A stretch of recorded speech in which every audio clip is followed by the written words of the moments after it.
Hello కందిగంట Prasad గారు క్షమించాలి. ఇక్కడ ఎవరెవరు ఉండాలి? ఆవిడ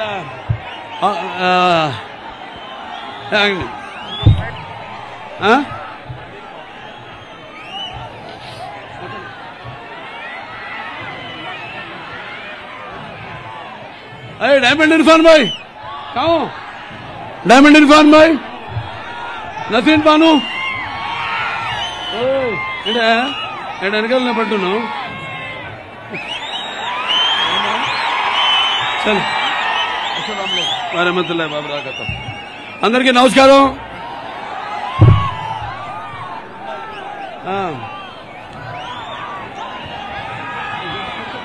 కదిరి ప్రజలు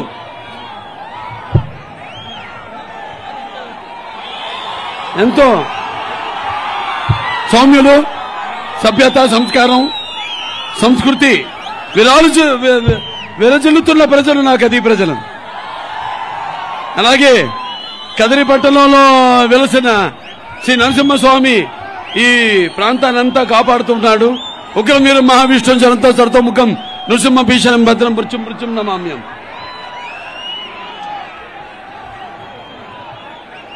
అలాగే అపమృత్యు మంత్రంలో ఉంటాం. मैं हिंदुस्तान हूँ, हिमालय मेरे सरहदों के निगहबां और गंगा मेरी पवित्रता की सौगंध. तारीख के इंतजार से मैं अंधेरों और उजालों का साथी हूँ और मेरे खाक पर संगे मरमरान में चादरों में लिपटी हुए इमारतें दुनिया से कह रही है कि जालिमों ने मुझे लूटा, नादानों ने मुझे जंजीरें पहना दी और मेरे चाहने वालों ने उन्हें खाट फेंका. सारे जहां से अच्छा हिंदू सिता हमारा, हम बुलबुले हैं इसके ये गुल सिता हमारा. అలాగే నా కదిరి మరియు చుట్టుపక్కల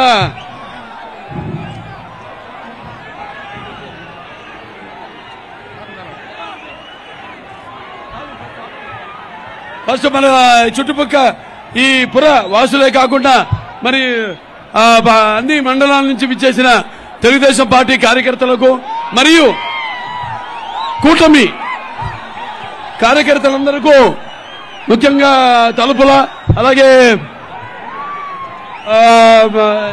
ఎంపీ కుంట, గాండ్లపెంట, నల్లచెరువు మరియు కనకల్లు మరియు ఇక్కడ కదిరి రూరల్ మొత్తం అన్ని మండలాల నుంచి తరలి వచ్చిన తెలుగుదేశం మరియు కూటమి నాయకులకి, కార్యకర్తలు అందరికీ నా హృదయపూర్వక నమస్కారాలు. అలాగే నా ముస్లిం మైనారిటీ పెద్దలకు, అలాగే ముత్తబిల్లులకు, అలాగే ముస్లిం మైనారిటీ సోదర సోదరి మండలంతకు నా అస్సలాం అలైకుం వ రహమతుల్లాహి వ బరకాతుహు. చాలా క్లిష్టమైన పరిస్థితుల్లో ఉంది వాళ్ళ మన రాష్ట్రం. बहुत कठिनाइयों का सामना करना पड़ा है, अभी नहीं पड़ेंगे. ఇంకా ముందు వాళ్ళ పప్పులు మనం వాళ్ళ నాటకాలు వాళ్ళ ఆటలు కొనసాగింపము అని చెప్పడానికి మళ్ళీ మనకు వచ్చింది ఈ ఎన్నిక. అందరూ చాలా అప్రమత్తంగా ఉండండి, ఎందుకంటే ఇది మీ భవిష్యత్తుకు సంబంధించింది, మన రాష్ట్ర భవితకు సంబంధించింది. అలాగే మీ అందరి పిల్లలు आपके सब बच्चों का भविष्य ये इलेक्शन पर आधार पड़ा है. आप सब भी थोड़ा सोच के इलेक्शन में हाथ जोड़ के लगता है तो भी क्या होता है वही होता है जो मंजूर खुदा होता है. अंदर కలిసి మనం కలుసుకట్టుగా రక్తానికి జాతి లేదు, మాంసానికి మతం లేదు, చర్మానికి కులం లేదు, అవన్నీ కూడా పక్కన పెట్టి మనమంతా ఐక్యంగా ఎప్పుడు తెలుగుదేశం పార్టీ సామాజిక న్యాయం చేస్తూనే వచ్చింది. ఏ మాటతో తిట్టినా కూడా సరిపోదు ఈ ప్రపంచంలో. అటువంటి మనిషి కాదు, అది ఒక సైకో. అటువంటి సైకోని మీరందరూ గెలిపించారు. సరే, దానికి అనుభవిస్తున్నారు. ఇవాళ మళ్ళీ మీరంతా తెలుసుకుంటున్నారు మన పరిస్థితి ఎలా ఉంది. ఇప్పుడు ఇదివరకు ఎలా బతికాము మనం, ప్రపంచ దేశాలకే తనమానికంగా మీకు ఉన్న మన ఆంధ్ర రాష్ట్రం మరి ప్రపంచ పటంలో ప్రపంచంలోనే తలమానికగా ఉన్న మన ఆంధ్ర రాష్ట్రం మరి నాడు ప్రపంచ పటంలోనే లేకుండా పోయే పరిస్థితులు కాదు, పోయాం అని చెప్పుకోవడానికి ఎటువంటి అనుమానం లేదు. మళ్ళీ మన పునర్వైభవం తీసుకోవాలి మన ఆంధ్ర రాష్ట్రానికి. అలాగే తిరిగి ఈ ఎన్నికల ద్వారా మన అందరి పేర్లు కూడా చరిత్రలో సువర్ణాక్షరాలతో లింకింపబడినట్లుగా మనం మళ్ళీ మన చరిత్రను గుర్తు తెచ్చుకోవాలి. ముందు ఎన్టీ రామారావు గారు నాకు ఇంత ధనిమని జన్మనిచ్చి నన్ను మీ అందరి గుండెల్లో ఆయనకు ప్రతిరూపంగా నిలిపినందుకు విశ్వవిఖ్యాత నట సార్వభౌమ ప్రపంచానికి నట విశ్వరూపం ఎలా ఉంటుందో చూపించిన కారణ జన్ముడు నా నాన్నగారు, నా గురువు, నా దైవం అయిన నందమూరి తారక రామారావు గారిని ప్రతి ఒక్కరు స్మరించుకోవాలి. ఎందుకంటే ఇది ఒక చారిత్రాత్మక అవసరం. ఇవాళ ఆనాడు తెలుగుదేశం పార్టీని పెట్టి మరి ఆనాడు ఎన్నో సంస్కరణలు, అభివృద్ధి కార్యక్రమాలు చేపట్టారు, సంక్షేమ కార్యక్రమాలు చేపట్టారు. అవి ప్రజలందరికీ కూడా ఎంతో ఉపయోగకరమైనవి, సానుకూలమైనవి కూడా. ఎన్టీఆర్ రాజకీయాలు రాకముందు, వచ్చిన తర్వాత ఆయన ప్రవేశపెట్టిన పథకాలు, అమలు చేసిన పథకాలు ఇప్పుడు కూడా ప్రతి ఒక్కరు కూడా వాటిని పేర్లు మార్చుకుని వాటిని కొనసాగిస్తున్నారు తప్పితే వాటిని ఆపలేదు. ఆపితే ఊరుకుంటారా మీరు? చీల్చి చెండాడరు. మరి అంటే ఎన్టీఆర్ అంటే పేదవాడి ఆకలి తెరిచిన అన్న ఆయనే. అలాగే జనం భవిష్యత్తు వేసిన అమ్మాయినే. అలాగే ఆయనకి అండగా నిలిచిన ఆడవాళ్లకు, మహిళలకి, ఆడపడుచులకు ఆర్థిక స్వాతంత్రం ఇచ్చిన అన్న కూడా ఆయన ఎన్టీఆర్. ఆ తర్వాత నందమూరి తారక రామారావు గారి యొక్క పుత్రికైన ఈ తెలుగుదేశాన్ని మన పూర్వ ముఖ్యమంత్రి నారా చంద్రబాబు నాయుడు గారు ఆయన భుజ స్కంధాల మీద మోసి అంతే క్రమశిక్షణతో పార్టీని ముందుకు తీసుకెళ్తున్నారు. మరి ఇప్పుడు ఇవాళ జగన్ ఏం చేశాడు? ఏమీ పీకలేదు. ఈ 3 సంవత్సరాలు, ఈ 5 సంవత్సరాలు, 3 సంవత్సరాలు రాజధాని అంటూ సమయం గడిపేశాడు. దాని తర్వాత నవరత్నాలంటూ ఈ యొక్క బయట అప్పులు చేసి ఈ నవరత్నాన్ని తీసుకొని మన భుజాల మీద పడేశాడు ఈయన. అంటే ఏమవుతుంది రేపు నవరత్నాలు? ఇవాళ 10 లక్షల కోట్ల రూపాయలు అప్పు అంటే ఎవడు తీరుస్తాడు? ఇవాళ ఆడవాళ్లు నీ ఎంత మోసం చేస్తున్నాడు ఆయన. ఏదో బట్టలు వస్తే మీ ఖాతాలో డబ్బు పడుతుంది అన్నాడు. ముందేమో ప్రతి పిల్లలు ఎంతమంది ఉంటే ప్రతి పిల్లాడి పేరు మీద, ప్రతి ఆడపిల్ల పేరు మీద కూడా 15,000 రూపాయలు అన్నాడు. చివరికి ఒక బిడ్డకి ఇస్తున్నాడు. మరి అది ఎంత? 2,50,00,000 కోట్ల రూపాయలు. మరి మిగతా 10 లక్షల కోట్ల రూపాయలు ఏమైనట్టు మీరందరూ అడగాలి ఏమైందని. మాట తప్పనంటూ మంట పెట్టేశాడు రాష్ట్రానికి. అంటే మడమ తిప్పనంటూ మెడలు విరిచేస్తున్నాడు. అలాగే ఈ యొక్క మద్యపాన నిషేధం అంటూ పేదవాళ్ల అన్నపానీయాలు మొత్తం తన ఈ యొక్క మద్యం ఆదాయంలో పోసేస్తున్నాడు. అలాగే జగన్ అన్నట్టు చలగల పీడిస్తున్నాడు. అలాగే మావయ్యనంటూ మనోభావాలు తగలబెడుతున్నాడు. అలాగే నవరత్నాలు అంటూ అందరి నడువులు నవనాడులు కృంగదీస్తున్నాడు. నేనుంటే అంటూ, అవును నువ్వుంటే ఎంత కుర్రత్వం, ఎంత దగా మోసం ఉంటుందో నిరూపించావు. అలాగే దళితులకి అండగా ఉంటానని చెప్పి వాళ్ళ చావులతో తన ఆకలి కేకలు ఆర్పుకుంటున్నాడు. నా అక్క చెల్లెలు, నా అన్నదమ్ములంటూ ఆ అక్క చెల్లెలు అన్నదమ్ముల ఆస్తిలో వాటా అడుగుతున్నాడు. అలాగే నా అక్క చెల్లెళ్ళంటూ మీ అందరు ఉసురు పోసుకుంటున్నాడు. అలాగే మనం చూస్తే అమరావతి రైతుల మెతుకులు రక్తపు కూడిలా మార్చుకున్నాడు. అలాగే రాష్ట్ర ముఖ్యమంత్రిని అంటూ దినగంత్రి పాలన చేస్తున్నాడు. అలాగే నాయకుడిని అంటూ నయవంచుడుగా మారాడు.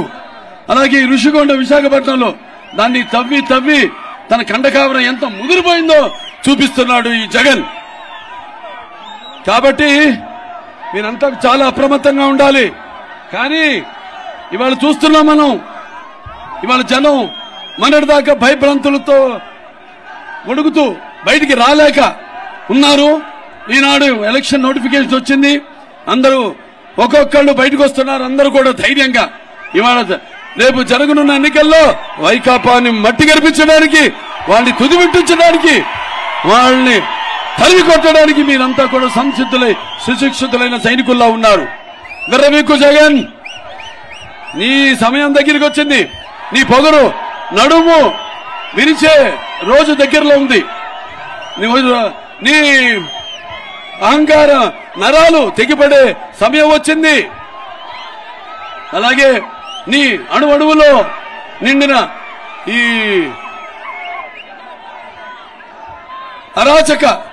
అరాచకం అంతమైపోయే ఈ ఎన్నికల యుద్ధం మొదలైంది. అలాగే నేను అంటూ విర్రవీగే నీ ఈ అధికార మదమే నీ నడు విరిచి, నీ అహంకారపు కొమ్ములు వంచి నీ బతుకు ఏపాటితో చెప్పే ఎన్నికలు సునామీ రాబోతుంది జగన్, గుర్తుపెట్టుకో. ఎదురు చూడు, ప్రజల ఈ యొక్క తీర్పు ఎంత సూటిగా నీ గుండెను కొడుతుందో. అలాగే కళ్ళు మూసుకుపోయి ఒళ్ళు మరిచి ఇన్నాళ్లు ప్రజలను మట్టి కరిపించి మరి చేసిన దుర్మార్గపు పాలనకు ప్రజలంతా ఏకమై నిర్దిష్టాన దీక్షతో నిన్ను మట్టిలో పాతిపెట్టి మీ ఉనికేంటో చూపించడానికి మీరంతా సిద్ధంగా ఉన్నారా లేదా? ఎంత అకుట దీక్షతో ఉన్నారా లేదా? అలాగే నరం అణువు ప్రతి రక్తపు పట్టు అతన్ని నీ అపజయాన్ని అంగీకరించి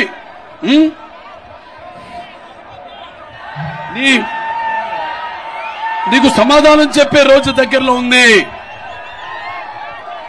కాబట్టి మీరందరూ గుర్తుపెట్టుకోండి, ఇవాళ మన తెలుగుదేశం పార్టీ అధికారంలో ఉన్నప్పుడు రాయలసీమను రాయలసీమగా చేసింది. తెలుగుదేశం అధికారంలో ఉన్నప్పుడు మరి వీళ్ళు చేసింది ఏంటి? ఈ రాయలసీమను నెత్తురు మరకలుగా చేసింది ఈ వైకాపా ప్రభుత్వం. అలాగే తెలుగుదేశం పార్టీ అధికారంలో ఉన్నప్పుడు మరి పగల సెగలను చల్లార్చి శాంతికి నికేతనంగా చేసింది అదే వైకాపా వాళ్ళేమో ఈ యొక్క కత్తుల మొనలపై రక్తం చిందించింది. అలాగే తెలుగుదేశం పార్టీ అధికారంలో ఉన్నప్పుడు కాలువల్లో కృష్ణమ్మను ప్రవహింపజేసి బీటలు బారిన ఈ యొక్క రాయలసీమ బీడు భూములను సస్యశామలం చేస్తే ఈ వైకాపా వాళ్ళు ముఠాకక్షలను పెంచి పోషించి ఈ యొక్క కాలువల్లో రక్త సముద్రాన్ని ప్రవహింపజేస్తున్నారని మీ అందరికీ తెలియజేసుకుంటున్నాను. ఇవాళ నాన్నగారు మరి ఇప్పుడు ఆయన ఇవాళ ఇక్కడ ముస్లిం సోదరిమణులు ఉన్నారు, తమ్ముళ్ళు ఉన్నారు. ఆనాడు మా నాన్నగారు ఎన్నో సంస్కరణలు తీసుకొచ్చారు ముస్లిం సోదరిమణుల యొక్క అభ్యున్నతి కోసం. గుర్తుపెట్టుకోండి, ఆనాడు 50% సబ్సిడీతో మరియు 2 లక్షల రూపాయల రుణాలు ఆనాడు ఎంతమంది 45,244 మందికి ఆనాడు ఇవ్వడం జరిగింది. అలాగే రాష్ట్ర నూర్ భాషా ఫెడరేషన్ ని స్థాపించి దానికి 50 కోట్ల రూపాయలు ఇవ్వడం జరిగింది. అంటే చంద్రబాబు నాయుడు గారు స్థాపించారు. ఆ తర్వాత నాన్నగారు ఈ యొక్క నిరుపేద ముస్లింలలో ఈ విద్యా వ్యాప్తి కోసమని ఆనాడు మరి ఉర్దూ ఇంగ్లీష్ మీడియం జూనియర్ కళాశాలలు అయితేనేమి, గురుకుల పాఠశాలలు అయితేనేమి, ఐఐటి అయితేనేమి, పాలిటెక్నిక్ కాలేజీలు అయితేనేమి ఇవన్నీ ప్రారంభించారు. అలాగే ముస్లిం నిరుపేద విద్యార్థులు విదేశాల్లో చదువుకోవడం కొనసాగించడానికి వాళ్ళకి 10 లక్షల రూపాయల ఆర్థిక సహాయం అందించడం జరిగింది. అలాగే మరి ఈ యొక్క pre matric post matric scholarship వాళ్ళందరూ కూడా అది అందించడం జరిగింది వాళ్ళందరూ కూడా. అలాగే మన ఇమాంలు మౌజంలకి వాళ్ళకి 5 మౌజంలకి ఇమాంలకి మౌజంలకి వాళ్ళకి 5,000 రూపాయల చొప్పున 3,000 రూపాయల చొప్పున ప్రతి నెల కూడా ఖచ్చితంగా ఆ యొక్క గౌరవ వేతనం ఇవ్వడం జరిగింది. అలాగే ఎటువంటి షరతులు లేకుండా మరి ఈ యొక్క వివాహానికి నిరుపేద ఈ యొక్క ముస్లిం యువతుల వివాహానికి 50,000 రూపాయలు అంటే సుమారుగా 30,850 మంది మహిళలకి యువతలకి వాళ్ళకి పెళ్లి కానుక ఇవ్వడం జరిగింది. అలాగే 11 లక్షల మంది వైట్ కార్డు హోల్డర్స్ కి రంజాన్ కానుక ఇవ్వడం జరిగింది. అలాగే అక్కడ మన నాంపల్లిలో హైదరాబాద్ లో ఉమ్మడి రాష్ట్రంగా ఉన్నప్పుడు 11 అంతస్తుల హజ్ హౌస్ నిర్మాణం చేయడం జరిగింది. అలాగే మన కడపలో ఇక్కడ లోకల్ ఇక్కడ కడపలో 25 కోట్లతో హజ్ నిర్మాణం చేయడం జరిగింది. అలాగే ఇక ముందు కూడా ముస్లిం వాళ్ళకి మైనారిటీస్ కి ప్రతి సంవత్సరం కూడా బడ్జెట్ లో 1,000 కోట్ల రూపాయల నుంచి 1,100 కోట్ల రూపాయలు బడ్జెట్ అదనంగా మేము ఇస్తామని చెప్పడం జరిగింది మన మేనిఫెస్టోలో. అలాగే ఈ యొక్క దుల్హన్ ఏదో కానుకుందో దాని 50,000 కాకుండా 1,00,000కి పెంచుతామని చెప్పడం జరిగింది. అలాగే ఈ యొక్క నూర్ భాష ఏదైతే ఫెడరేషన్ ఉందో దాంట్లో ఇప్పుడున్న 50,000 కోట్లు కాకుండా అదనంగా ఇంకో 50 కోట్లు 100 కోట్లు మంజూరు చేస్తామని చెప్పడం జరిగింది. అలాగే ఈ యొక్క ఏదైతే 4% రిజర్వేషన్ ఉందో ఉద్యోగాల్లో అలాగే చదువుల్లో వాటికి చట్టబద్ధత కల్పిస్తామని దానికి ప్రయత్నిస్తామని కూడా పేర్కొనడం జరిగింది. అలాగే షాదీఖానాలు అలాగే ఉర్దూ ఘర్లు వాటికి స్థలాన్ని కేటాయించి అలాగే అక్కడ షాదీఖానాలు గాని మిగతా పాత భవనాలు వాట్ల పునర్నిర్మాణం కార్యక్రమాలు పనులు కూడా చేపడతామని చెప్పడం జరిగింది. అలాగే ఇక్కడ ముందుగా ఈ కదిరి విషయానికి వస్తే అలాగే ఇక్కడ చూస్తే మనం అటువంటి నేనేదైతే కదిరి గురించి పేర్కొన్నానో ఇక్కడ కదిరి యొక్క మౌనత కదిరి యొక్క నియోజకవర్గాన్ని జగన్ రెడ్డి అభివృద్ధికి ఆమడ దూరంలో ఉంచారు. గోరంతా చేసి కొండంతగా చెప్పుకుంటున్నారు. ఇవాళ రేపు తెలుగుదేశం పార్టీ అధికారంలో రాగానే అలాగే తాగునీటి సమస్య ఉత్పన్నం కాకుండా చెర్లపల్లి రిజర్వాయర్ నుంచి ఇక్కడ పట్టణానికి నీరు అందిస్తామని ఈ సభాముఖంగా మీ అందరికీ తెలియజేస్తున్నాను. అలాగే ఈ పట్టణ డ్రైనేజ్ సిస్టమ్ అంటే భూగర్భ డ్రైనేజ్ వ్యవస్థను మేము తీసుకొస్తామని చెప్తున్నాం. అలాగే ట్రాఫిక్ సమస్య లేకుండా ఇక్కడ పాలిటెక్నిక్ కాలేజ్ నుంచి రాయచోటి ఏదైతే రహదారి ఉందో దాని మీదుగా కౌలేపల్లి గేట్ జాతీయ రహదారికి అనుసంధానం చేస్తూ ఈ యొక్క కదిరి రింగ్ రోడ్ ని పూర్తి చేస్తాము అని మీకు తెలియజేసుకుంటున్నాను. అలాగే ఎన్పి కుంట అలాగే గాండ్ల పెంట మండలాలకు అందరి ద్వారా మీకు సాగునీరు అందిస్తామని ఈ సభాముఖంగా మీకు తెలియజేస్తున్నాను. అలాగే ఇక్కడ కదిరి పట్టణంలో అసంబద్ధంగా మిగిలిపోయిన ఉర్దూ రెసిడెన్షియల్ స్కూల్ పూర్తి చేస్తాం. పట్టణంలో హిందూ శ్మశాన వాటికకు స్థలం కేటాయిస్తాం. మీరు చూస్తున్నాం ఇంకెన్ని దౌర్జన్యాలు చేస్తున్నారు వైకాపా ప్రభుత్వం చేసిందో ఇంకా వాళ్ళ ఆటలు సాగో. మొన్నటి డాక్టర్ సుధాకర్ ఏమైంది? అతను కోవిడ్ అప్పుడు మాస్క్ అడిగిన వారికి అతన్ని మానసిక క్షోభ పెట్టి మరణానికి కారణమైంది ఈ ప్రభుత్వం. అలాగే జడ్జి రామకృష్ణ గారిని ఆయన కూడా మానసిక వేదనకు గురి చేశారు. అలాగే ప్రభుత్వ విధానాలను ప్రభుత్వ యొక్క వ్యతిరేకతను వాళ్ళు ప్రజలు బయటకు వచ్చి దాన్ని వ్యతిరేకిస్తే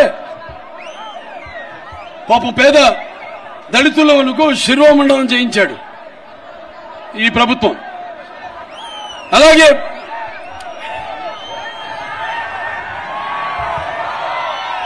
సొంత నియోజకవర్గం పులివెందులలో నాగమ్మ అనే యువత కూడా ఇలాగే ప్రభుత్వ విధానాల్ని ప్రశ్నిస్తే ఆమెని అతి దారుణంగా హత్య చేయడం జరిగింది.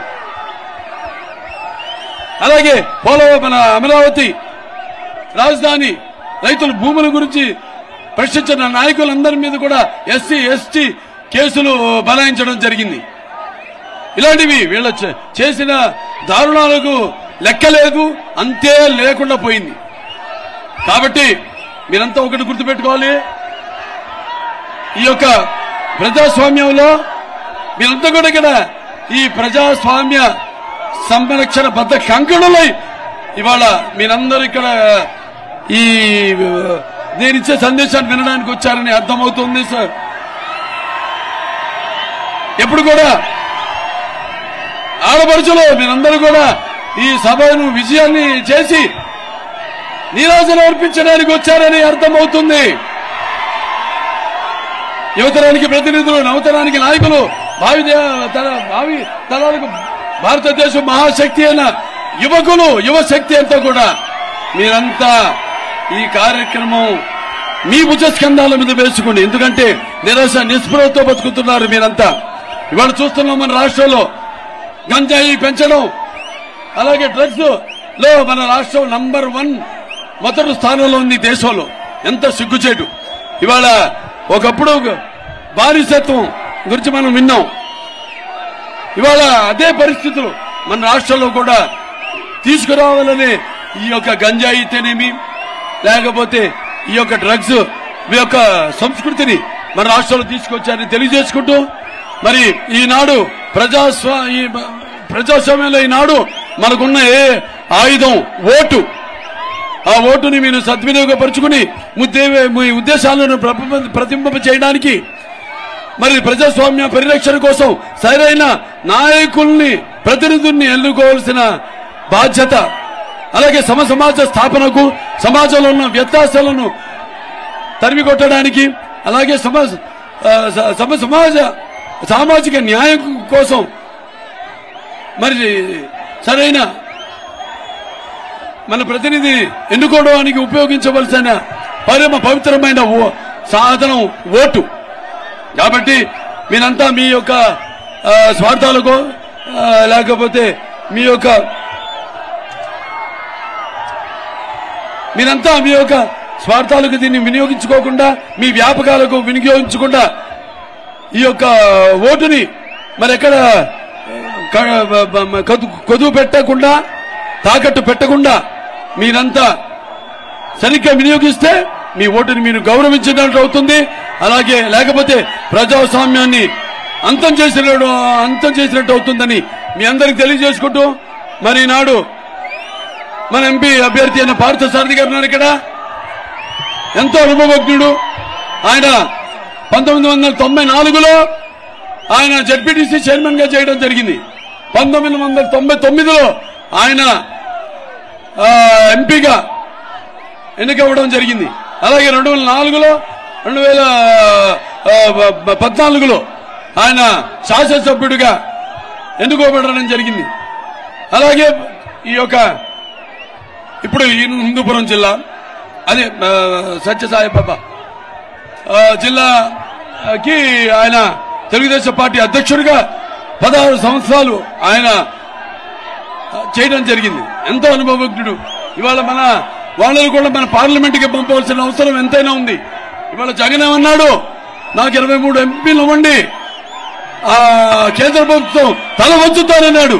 తల వంచడం కాదు కదా, మనల్ని అందరినీ మన తల వంచేలా చేశాడు ఈ జగన్. మన కందుకుంట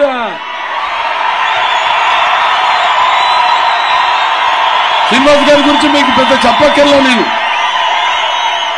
ఆయన ఎప్పుడు ప్రజల మనిషి, ప్రజలకు అందుబాటులో ఉండే మనిషి, ప్రజల కష్ట సుఖాలు బాగా తెలిసిన వ్యక్తి. ఎంతో అనుభవం ఉన్న మనిషి ఆయన. కాబట్టి వాళ్ళ యొక్క సేవల్ని మీరందరూ వినియోగించుకోండి. ఆ రాత, మీ తలరాతను మీరే మార్చుకోవాలి. మీ ఓటనే ఆయుధంతో అవతల వాడిని తరిమి కొట్టాలి, మీ ఓటనే ఆయుధంతో తెలియజేసుకుంటూ, మరి ఈనాడు కూటమి ఇవాళ అందరం కలిశాము. నేను ఒక్కడే అన్నాడు. మరి ఒక్కడే అంటూ మరి తన తల్లిని చెల్లిని ఇంటి నుంచి తరిమేశాడు. తన బాబాయిని చంపిన నిందితుల్ని కాపాడుతూ తన చెల్లికి ద్రోహం చేశాడు ఈ జగన్. గుర్తుపెట్టుకోండి మీరు. చాలా మంది సలహాదారులు పెట్టుకున్నాడు, సుమారుగా 100 మందిని పెట్టుకున్నాడు. అందరికి జీతాలు ఇస్తున్నాడు, ఒక్కడి సలహా కూడా తీసుకోడు. ఆ దుష్ట చతుష్టయం ఉందో ఒకటి ఆయన చుట్టూ దుష్ట చతుష్టయం. వాళ్ళ పేర్లు వద్దండి మనకి. ఆ పాపం మనం కట్టుకోకూడదు. ఎవరి మాట వినడు. జనం ధనాన్ని నీళ్ళప్రాయంగా అప్పులు చేసి మరి మీరు గుర్తుపెట్టుకోండి. ABCDE ఏదైతే ఈ బీసీ వర్గీకరణ ఉందో, ముస్లిం సోదరి మనందరికీ చెప్తున్నాను, మీరందరూ ఈ కింద వస్తారు. బీసీఈ వర్గీకరణ కింద వీళ్ళు ప్రచారం చేస్తున్నారు, మిమ్మల్ని ఈ నుంచి తీసేస్తారని నేను సభాముఖంగా చెప్తున్నాను. అటువంటిది జరగనివ్వమని, అది జరిగేది కాదని జరపమని మీ అందరికీ నేను తెలియజేసుకుంటున్నాను. అలాగే ఈ యొక్క 57 దాటిన బీసీలకి పెన్షన్ ప్రకటించడం జరిగింది. 50 ఏళ్లు దాటిన బీసీలందరూ కూడా అది తప్పకుండా అది కూడా తీసేస్తారు అది ఇది అని చెప్తున్నారు. వీళ్ళ కబుర్లకు మీరు మోసపోకండి, వాళ్ళ భ్రమలో పడకండి. అన్ని సవ్యంగానే జరుగుతాయి అనుకోండి. ఎందుకంటే ఇవాళ రేపు ఈయన చేసిన ఏదైతే 12,50,000 కోట్ల రూపాయలు అప్పు ఉందో అది తీర్చేది ఎవరు? మీరే. రేపు మళ్ళీ వచ్చాడనుకోండి పొరపాటున, అంతే ధరలు పెంచేస్తాడు, పన్నులు వేస్తాడు. ఇప్పటికే అన్నిటి మీద పన్నేసి బాధుడు. ఇదేం కర్మని మన ప్రతి ఒక్కరూ తల మీద చేతులు పెట్టుకుని చూస్తూ చేసేదేమి లెక్క దిక్కు తోచని పరిస్థితుల్లో ఉన్నాం.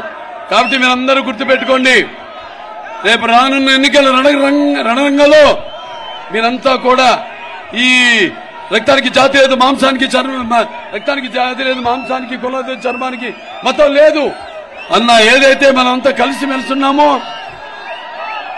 అలాగే ఈ పోరాటంలో అందరూ కూడా ఈ కులాలు, మతాలు, వర్గాలు, వర్ణాలు అన్ని కూడా పక్కకు పెట్టి అందరం పిడికిలు బిగించాలి. కలిసి తెలుగు దేశాన్ని